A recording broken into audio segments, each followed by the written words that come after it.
Very much. Let's do presidential politics now. Hillary Clinton took time off from the campaign rally stump, instead raising money in Massachusetts today. Donald Trump reportedly is preparing for the upcoming general election debates, the first one just about 5 weeks away. After naming a new campaign manager last week, RNC Chairman Reince Priebus now says he thinks Donald Trump is on the right track. And Grace. Kristen Fisher is live in D.C. for us. And so, first of all, the RNC chair says Trump is on the right track. What's his new campaign manager saying at this point? Harris, today Kellyanne Conway made her first Sunday show appearances since becoming Trump's campaign manager. And despite Trump trailing in the polls, she gave a very rosy picture of the state of his campaign. This was the best week, I think, so far in the Trump campaign, mostly because he's able to be himself, the authentic Donald Trump, but also the pivot that he's made is on substance, George. He's out there talking about law enforcement. He's talking about defeating radical Islamic terrorism. Now, there's another possible pivot that people are talking about, and that involves Trump's immigration plan. You know, for months he's been talking about creating a deportation force to remove the 11 million undocumented immigrants that are living in the United States. Well, today we learned that support for that plan is not set in stone. In fact, Harris, the words that Conway used are to be determined. Harris? Yeah, TBD. Kristen, I understand that the Clinton campaign has just announced some big fundraising numbers. Yeah, they have. The Clinton campaign won't confirm it, though, but the Associated Press is reporting that Clinton's finance director told staffers that they're halfway to their goal of raising $1 billion. Over the weekend, Clinton attended fundraisers on Nantucket, Martha's Vineyard, and Cape Cod, and they have about 40 more fundraising events planned in 14 states over the next 2 weeks. But despite her fundraising strength, Clinton is facing renewed vulnerabilities on two familiar fronts, her emails and her family's foundation. Well, today, Clinton's campaign manager, Robbie Mook, defended the Clinton Foundation by pointing fingers at the Bush Foundation. You didn't hear questions about the Bush Foundation when the second Bush president came into office. His family continued to serve on the board there. President Clinton has said he'll step down from the Clinton Foundation board. Former President Bill Clinton also said that his foundation will stop accepting foreign donations if his wife wins the White House, though some loopholes may already be emerging in that self-imposed ban. Harris. Well, for some people wondering, why wouldn't you confirm $500 million in fundraising? It's been my experience that sometimes campaigns like to start off a fresh Monday week with that kind of information. We'll see what happens. Good to see you. Thank you. Thanks, Harris. A point of suffering in America right now as Louisiana faces the harsh realities of epic flooding. The water is receding. The death toll is now at least 13 people. Authorities are still assessing the wide destruction. Some 60,000 homes are damaged. More than 100,000 people have registered for federal assistance. Brian Yanis is here with more. And Brian, the latest on the recovery efforts. Prayers the world over, but this is tough. It is tough, a long road ahead, and people are leaving their shelters and arriving to see their homes for the first time in an all too emotional moment. Some 60,000 homes damaged in this historic flood, as you said, a 1-in-1,000-year event in southern Louisiana. Water leaving behind mud and mold, soaked furniture, carpets, and lost photos. Over 100,000 people have applied for federal assistance, and Governor John Bel Edwards says the storm hasn't gotten the attention it deserves nationally, and they need more help. This is a historic, unprecedented flood event, and because it wasn't a hurricane or a tropical storm, this rain event didn't have a name. We have folks around the country that I think are just now realizing how significant it was, and so we really need help. Typically, by this point in a storm, I think Red Cross would be receiving a lot more donations. Search teams are going door to door looking for signs of life. Those homes that look suspiciously quiet during this cleanup time could be places where victims have been trapped, dead or alive. Horrifically, floodwaters have caused coffins to become unearthed in at least 15 cemeteries across 7 parishes, according to the Louisiana Department of Health. Caskets floating, and now some families have to rebury relatives. No word yet on how many tomb sites have been damaged. Church groups, the Red Cross, residents and family members, though, of the victims are all chipping in to clean up. The local Farm Bureau is offering meals to workers and victims. Some 3,200 people are now in shelters. That's down from a high of 11,000. We take for granted that we can go out and have lunch, we can have dinner, and these people basically have nothing. They don't have food, they don't have water, there's nothing. So this is minute compared to what they're experiencing. Louisiana isn't alone. Texas getting some flooding as well in the San Antonio area, particularly in Floresville, where some 30 to 40 people have had to be rescued from rising water as a flood watch just ending there. You know, those of us who live on the East Coast have learned a saying out here since Sandy, and that is that even though it may not have been an event like a hurricane, when the flooding comes, the water remembers. It remembers those new inroads that it made with the last disaster, and it can be extremely debilitating and frightening. So people are wondering how they can help. That's right. There are many ways you can help. This is the worst U.S. natural disaster since Hurricane Sandy 4 years ago. People can donate at redcross.org/donate, at SamaritansPurse.org, or to the Baton Rouge Area Foundation at BRAF.org. Those are just some ways to donate. You and I follow each other on social media later tonight. Let's get that going. No All right. doubt. Good to see you. Good to see you. Thank you. The White House says the president's plan to travel to Louisiana holds for Tuesday. And police call it the most horrific scene that they have ever witnessed in one area. 5 people dead, one of them pregnant. Now, new details on the suspected killer. Shakeup. President Obama is expected to arrive at the White House this hour after a 2-week summer vacation with his family on Martha's Vineyard. While he may quiet some of the criticism for not cutting short that vacation to go to flood-ravaged Louisiana, the president has a full plate waiting for him in D.C. as he moves into the final months of his presidency. Here's White House correspondent Kevin Cork. Harris, good evening from Martha's Vineyard. You know, optics really do matter in politics, and especially so when the president, for example, is on vacation. And while it is true the administration did send the director of FEMA and the secretary of Homeland Security to Louisiana to sort of manage the recovery process, sometimes the president simply has to step up and be counted. And that, of course, will finally happen on Tuesday as the president makes his way down to the Bayou State. He'll see firsthand how the recovery effort is going, and he'll learn a great deal about how the people of Louisiana really come together in the midst of tragedy. But even as the president puts down his golf clubs and picks up the spirits of the people of Louisiana, he will continue to face a great deal of criticism by many who believe he should have been there already. And just a sample of that, let me share an editorial from The Advocate. That's the big newspaper in Baton Rouge. It reads in part, "The optics of Obama golfing while Louisiana residents languished in floodwaters was striking. It evoked the precedent of the passive federal response to the state's agony in 2005, a reference to Hurricane Katrina, a chapter of history no one should ever repeat." But it is also important to point out that the governor of the state of Louisiana did tell the White House that it didn't really want the president to come there too soon because his presence might interfere with the recovery process. I didn't want to divert these police officers, sheriff's deputies, and state troopers and other essential resources and assets to providing security for the president while they were needed in this region. Harris, of course, we will be there Tuesday when the president makes his way to the Bayou to survey again the recovery and the rebuilding process. But I should also point out, and I think this is important, as wet weather is expected to continue to move into the area, the long road to recovery could be even longer. Harris? Yeah, we've been talking about that. Thank you very much, Kevin. Tonight, after the Fox Report, a programming note. Don't miss a brand new Waters World with my friend Jesse. It's a special, and here's a preview. Tell me what you think the president's legacy will be. His legacy is going to be change, you know. I think he's probably going to go down as one of the great presidents that this country's ever had. Are you on drugs? I am not on drugs, but I am on Fox. He's saved the auto industry. He's introduced health care. Didn't he say health care prices were going to go down, but now they've gone up? Well, I don't know whether he said that. You're saying that. Waters World airs tonight, right after the Fox Report, 8 p.m. Eastern, again at 11 and 2 a.m., only on Fox News.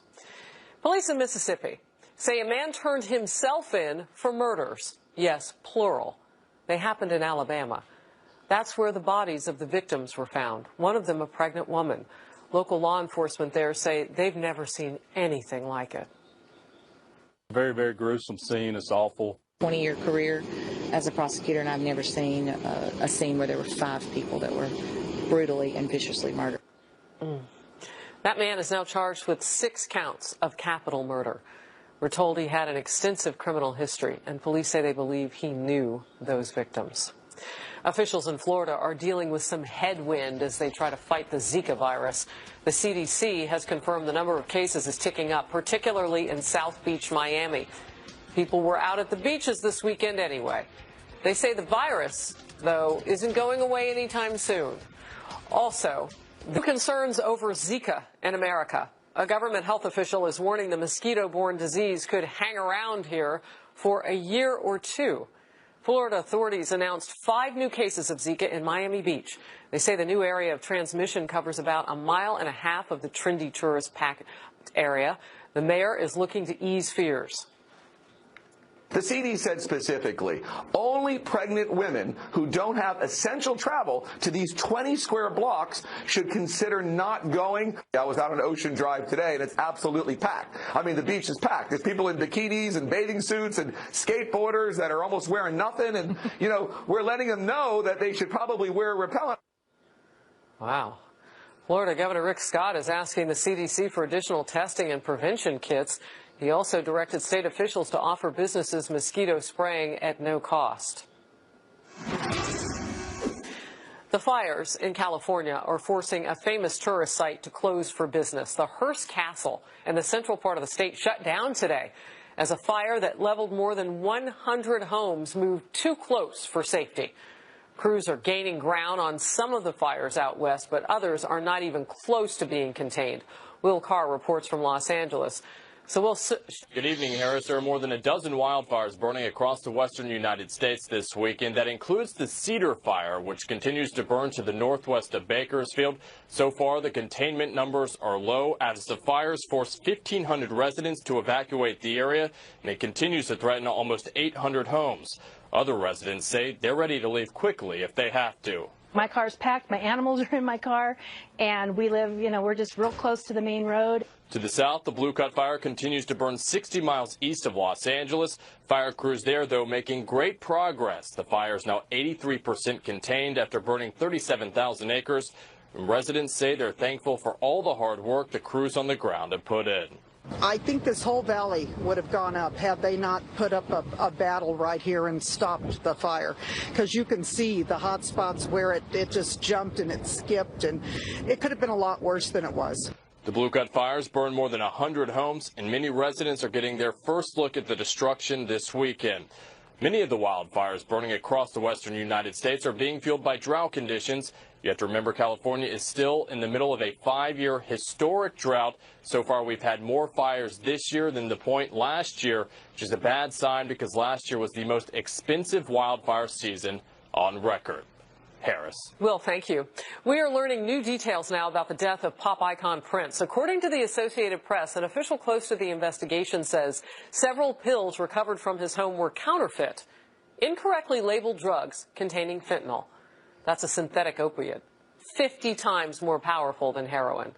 Prince died at his Paisley Park estate in Minnesota in April. The official cause of death was an accidental fentanyl overdose. Authorities are still investigating how he got the drug. The Fox News political insiders are coming up next right here on Home Base. Donald Trump shaking up his campaign again with the hopes of shaking up the polls as well. But what will his new message be, and is it too late to change voters' minds? We'll talk about it all. And we'll dive into the third-party effect. How will they affect tight races in battleground states? Yeah, they are tightening up the people that are really the insiders in this whole thing. Plus some evidence that their support is growing with voters, those people who are not Democrat or Republican in the race. And remember, chime in while you tune in on your little device, whatever it might be, tablet, phone, whatever. Hit us up on our social pages, our Fox News social pages, Twitter and Facebook. We're coming right back. We're going to talk politics. Stay with us. Oh, it's heating up. We're entering the second half of August, peak fundraising time for both Donald Trump and Hillary Clinton. Politico, the website, now reporting some big numbers, which seem to show just how different the campaign strategies are. Hillary Clinton's campaign reportedly spent $2.9 million in July on its roughly 700-person staff and nearly $26 million more on advertising. In comparison, again, this is according to Politico, the Trump campaign reportedly spent $400,000 on a staff of 84.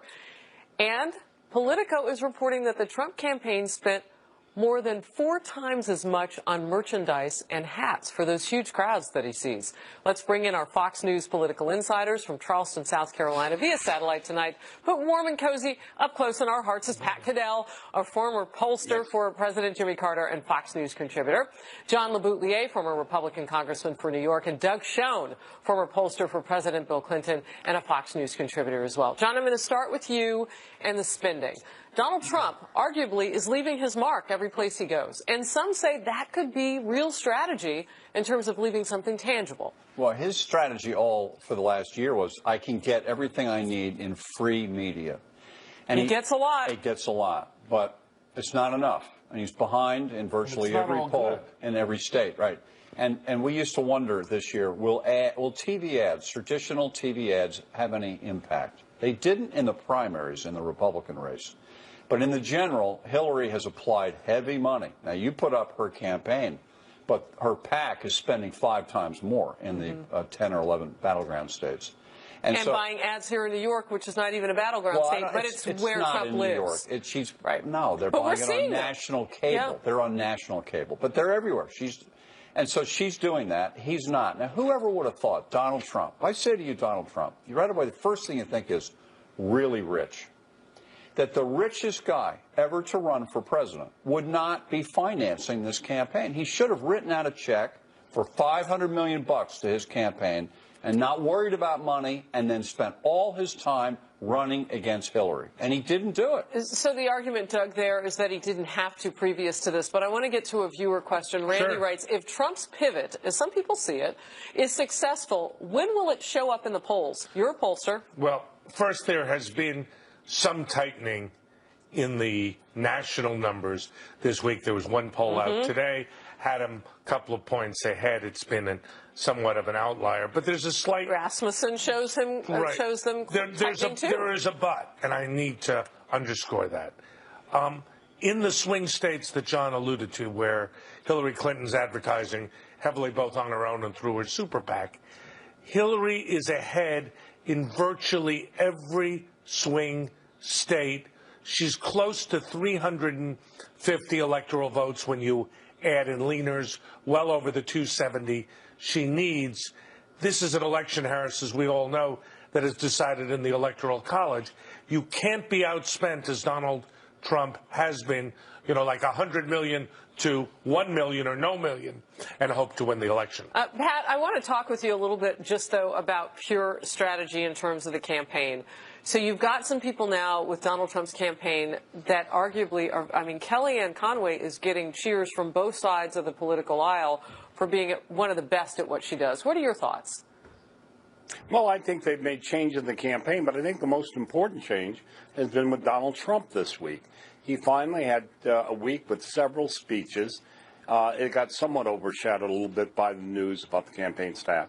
But he had really Monday and Tuesday, 2 speeches, one on foreign policy, one on safety, and he began to make his populist theme. He spoke again late in the week where he, for the first time, said he regretted things, began to have a message. Many people thought that speech, at least I read online, even Politico, which is the Hillary Clinton base in Washington with the Washington Post, said, after 107 days, well, he finally does it. He finally gives the right speech. Look, being on message and having message is far more important than any of the other changes that you could have in the campaign.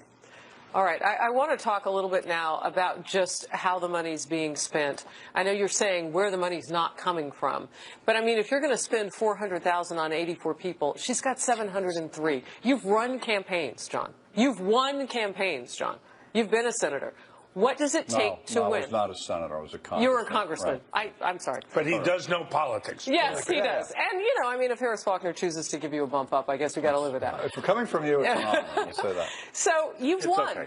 So what does it take? When you look at the gap of the number of people, does it matter all that much? Let me tell you something. When you're a candidate, your name is on the ballot, you're going for this very special job of being an elected official. You should want everything going in your favor. So you want commercials. You want the best field staff you could have. I had the best pollster in both of my campaigns. One, Douglas E. Schoen, was my pollster. I had but the he's best. a Democrat. How did that work out? Because we're friends. Okay. But seriously, you want School everything. ties are deeper. They are. Okay. But no, and Pat knows this. A good campaign is all of it put together, And Donald early on thought the candidate is everything. I don't need any of that other stuff. It's a different year. I don't need it. He's been brought down the learning curve in the last 2 months by all these bad polls, and he's been slapped upside the head, and he's woken up. And Kellyanne now is trying to catch the campaign up to have a decent field staff to get out the vote. They're way behind on Well, this. some gifts along the way, though, and I know how well you know the Clintons, Doug. Gifts along the way with the email scandal with Hillary Clinton, which is heating up again. I mean, it's almost mid-August at this point. It is mid-August. And look, let me be very, very candid tonight, as I try always to be. The Clintons understand that their position is a necessarily perilous one. And what I mean by that is as the polls tighten, they know that there is a large block of America that will not vote for Secretary Clinton. They know that they need to spend $1 billion herself, $1 billion with the super PACs, a total of $2 billion to try to do everything they can to win. John is right. Unless Donald Trump gets out there through the good offices of my dear friend Kellyanne Conway, who was a first-class operative, and try to match them at least in some of these swing states going forward, it's going to be tough for Donald Trump. Well, look, let me say something first of all about the polls because it's important. This reminds me, as I listen to the mainstream media, and even on Fox today, with a lot of people who claim to be political strategists who've never been in a presidential campaign, and a lot of people seem to think that politics only started in 2008. I just want to remind people that in 1940, let me just make 2 quick points. 1948, the pollsters, Gallup and the others, that was your first campaign, right, Pat? Pretty close. I was 2 years from being born. But anyway, they stopped polling because their experience when they first started polling was with Roosevelt. By Labor Day, the race was settled. There was no reason. It was a different election. They're acting like this election's over as opposed to being potentially the most volatile election we have seen. Number 2, at this point in this week in 1968, Hubert Humphrey came out of a Democratic convention that was a disaster. 44-29 down against Richard Nixon. 15 points as a sitting vice president and came within a hair of winning. These are different elections, and we have more volatility. And let me just say one thing. Yes, they have to compete, but the advertising doesn't. The bad advertising is not working. It's efficiency. Good advertising will work, and it's got to match message. But so far, this is going to be decided. Is this election about Donald Trump, or is it about the country and the political class and the revolt? And if it is, he wins. And that's the question. Can he do that? We'll talk more about what happens if also there are 2 other parties that could jump into this thing, at least become sticky wickets along the way. We'll talk about that and see how that maybe changes the poll numbers. A hint, it brings Donald Trump closer to Hillary Clinton. It starts to close that gap when Gary Johnson and Jill Stein get in. We're going to talk about it next. Stay close.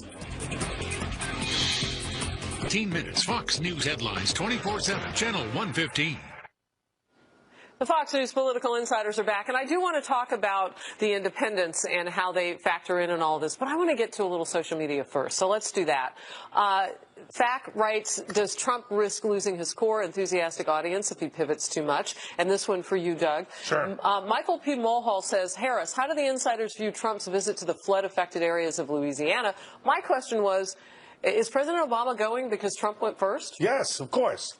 Look, President Obama is mindful of the fact that Katrina hurt President George W. Bush very badly.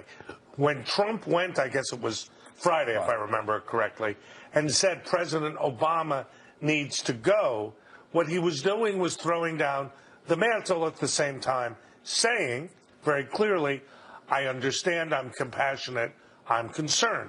It was the right move for Trump, but it puts the onus on Obama, who desperately wants Hillary to be elected, to show up himself. So why doesn't anybody raise the question, why doesn't Hillary go into Louisiana? She put out a statement that she had called the governor of Louisiana, the Democrat governor of Louisiana, who we might have expected to get a call from her because we know we'd been talking with the president. But you ask a question. I don't know the answer to that.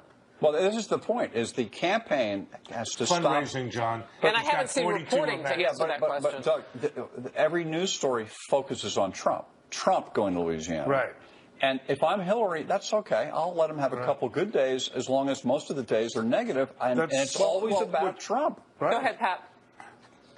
I don't mind it always if you're Trump being about him if he's making the right case.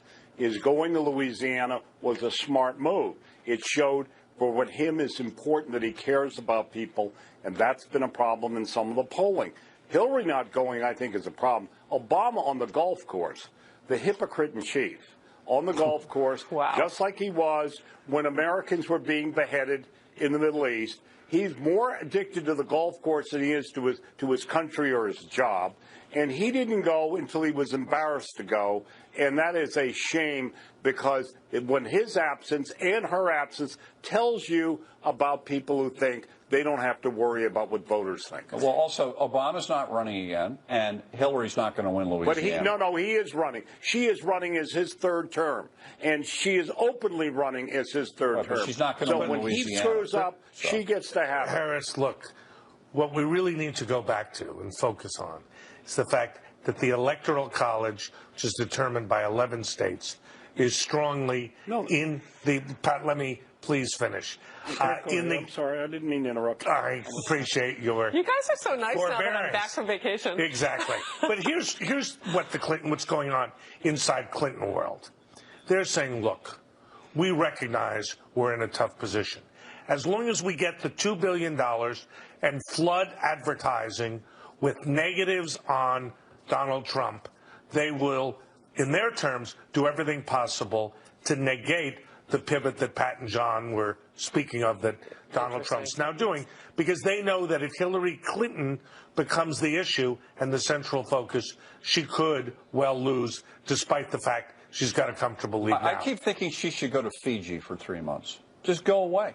Oh, God. John, you couldn't be more wrong, I believe. Okay, let me just make say my that maybe point. she should. I guess No, she should hide. I think you're right, she should hide, because she's not a factor in the election.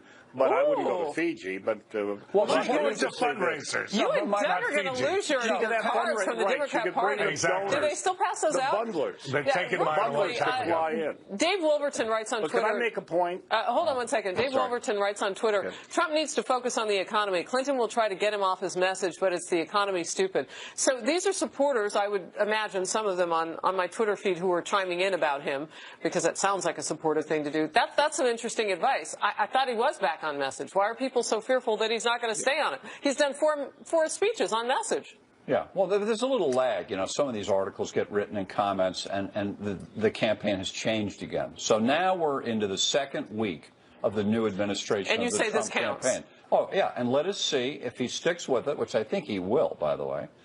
We go for a few weeks, and then comes the next huge way station in this campaign, which is that first debate on the 26th of September. This is the thing that's going to really change the campaign. Okay, hang tight. As we head into a commercial, Wendy Barraza writes on Twitter, Hillary Clinton is spending $2 billion to buy the presidency. It's disgusting while there are people living in poverty in the United States. It's interesting because you hear the comments about Donald Trump not spending any. You wonder if he maybe wins some bonus points because people see him as being more like them. Not one. All right, we'll be right back.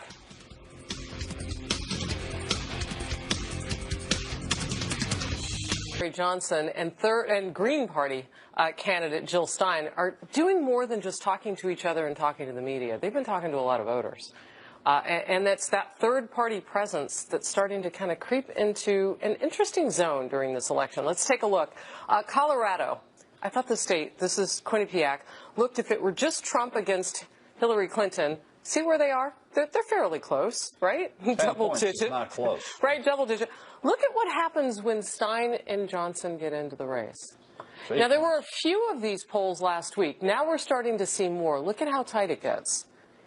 23% of the vote would go to third party. Let me speak to that, because the Commission on Presidential These are battleground states, by the way, has decided that candidates need to hit 15% to get into the debates, which to me is a very, very bad decision for our democracy, given, as Pat and John and I have said, an increasingly large percentage of the electorate does not want Trump or Hillary. Johnson in that poll was at 16. Nationally, he's been high single digits or about 10. The fact that we are going to exclude them from the race when both of them have distinctive messages, voices to be heard, and reflect, I think, the public's desire for more, not less, candidates to be included is a bad decision and potentially could skew the results. Pat, let's hear from Pat. Go ahead. Thank you. I'd just like to jump in on a couple of quick things on that. One is this is a sign of how volatile it is. And as we all know, the debate commission is rigged by the two parties for the single purpose of making sure that the American people have only the options of voting Democrat and Republican. It is a scandal beyond belief. Beyond that, the reason they have such diverse support is that many people are not sure where they are, and it shows the volatility. And the last quick point I'd like to make to what Doug said in the last segment is this. I listened to him. I thought I was listening to the French general staff in 1940 as they explained the French, who had more tanks, more guns, more planes, and more troops than Germans, about how trench warfare still worked, while the Germans were using blitzkrieg. And that is a difference in this election. So you were in both the Truman campaign and the Second World War, Pat. Is that correct? Can I bring up a campaign that Pat was in? Just trying to educate the audience, guys. If you put the poll up of Colorado with the four-way race again, to speak to a campaign that Pat was in, this thing, it was, what is it? Can you put it up? Hillary was at 43. Trump was at 35 or something. It's almost a mirror image. Here we go. No, that's the one-way. Now the four-way. Yeah, they're put getting that one up. They scroll in order. Hillary 41, Trump 33, 16. Now this is almost a mirror image of 1992, when Bill Clinton got 43%. George H.W. Bush, the sitting president, got 37%, and Ross Perot got 19%. That's almost, those within a couple of points, the same thing. There's one more. I want to take a look at Iowa, because, I mean, these are the states that, and you had made the comment, Doug, that she stopped spending in some of these states, Hillary Clinton. But look at how tight this is in Iowa. And then add the other candidates, the third-party candidates. Look, I think it's interesting. I mean, for them to still, and it's a little bit less that Johnson and Stein get here, but it's still 15%. Sure. And let me make a point. We don't really know at this point what the net impact of Stein and Johnson will be. It looks like it's costing Hillary about 1%. Well, it's another woman on the ticket. Well, that's right. And Johnson has been getting, despite the fact that he's the libertarian, he's been getting slightly more from Hillary than from Trump. But in a race like this, with, as John says, a large percentage of the vote up for grabs, the volatility is as real as Pat describes, we could find that the presidential race itself is decided in a couple of swing states, as it was in Florida in the year 2000 by Ralph Nader and in the Gore Bush contest. So, Pat, I want to ask you, though, I mean, obviously Jill Stein, a woman, Green Party, she kind of leans a little bit more toward Bernie Sanders. I don't know that they would necessarily take a chunk of votership out in terms of where they can get on the ballots, but what are your thoughts about it? Well, the Green Party is on many ballots, enough to qualify for the debates, as I said. Look, the problem is they're being choked off the lack of oxygen from the media, which is determined to support Hillary Clinton and make this as narrow a choice as possible. However, if I were a good American who had a lot of money and wanted to give Americans a chance to have their voice, I would have a super PAC that would give Jill Stein a voice and let her be heard, as with the Libertarian. We'll be right back. And that would change. Pat for his. Pat? Quick. I think this election is not over. I think a lot of people who have been through this who have been wrong all year will eat their words come September Number two, I want to do a quick shout out to two of our most loyal fans in Charleston, Speedy and BB Feckel. Speedy turned 95 this week and is totally copacetic and going. And BB is their 91st birthday today, and they watch us every Sunday. Happy birthday, guys. That's awesome. All right. Too late for Trump or not? No, it isn't. The Clintons are nervous. They should be. They'll spend $2 billion. Wow. John, and you know them. As Yogi Berra would say, it's getting late early. It's not too late, but we're running out of time, and he's going to look back and realize he frittered away May, June, July, and the first half of August. But you said it's not too late. He should be ahead by 10 points. Right, but you still have faith. Yeah, there's still a chance. Diana says, I don't think the polls are anywhere near accurate anywhere. Most Trump supporters won't answer media polls because they lie, exclamation point. Have a couple of professional pollsters here. But we're out of time, so we'll take that one next week. Right, Diana? And everybody, thanks a lot for watching. I mentioned that I was going to give these out. So redcross.org/donate. Maybe we can pop those up on the screen. SamaritansPurse.org if you want to help the people of Louisiana suffering with the flooding. That's Fox Report on this Sunday.